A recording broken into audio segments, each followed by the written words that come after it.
waa ñu wéyal ak yéen ci xam Ceerno jot na Cheikh Ahmadou Bamba yéen ba ñu yenoon xut bu yàgg Abdaliya te àtt nañu ko moo ko fopp raw gaaya samedi 10 août 1895 junni ak juróom-ñetti téeméer ak juróom-ñeent fukk ak juróom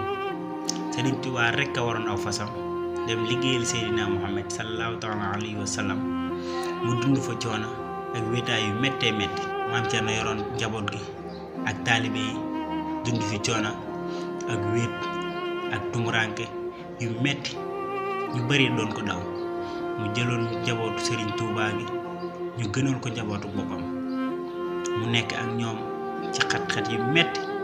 te terewul mu jàngal taalibe yi yar leen tarbiyee leen ana maam Ceerno mi lan la ko Sëriñ Tuubaa faye xanaa médaille bi Ceerno Birahim gërëm naa la ngërëm loo xam ne du deñ mukk te ak garab du ca topp ba mukk te na nga xam ne sàkkul naa la ci yàlla loo xam ne sa morom ñëpp dina nañu la ci ñee kon nag na sa xel dal sa xol sedd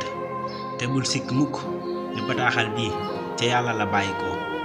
jaar ci yonente bi sallallahu taala alayhi wa sallam man Ahmadou de dama la ko jottali rek Sëriñ Moussa Kane Ceerno bi lee médaille jara takk ci dënn yàllaa ko tàmb ak Moustapha ma mu tànn taalifa lu kenn mënul misaal ci xasida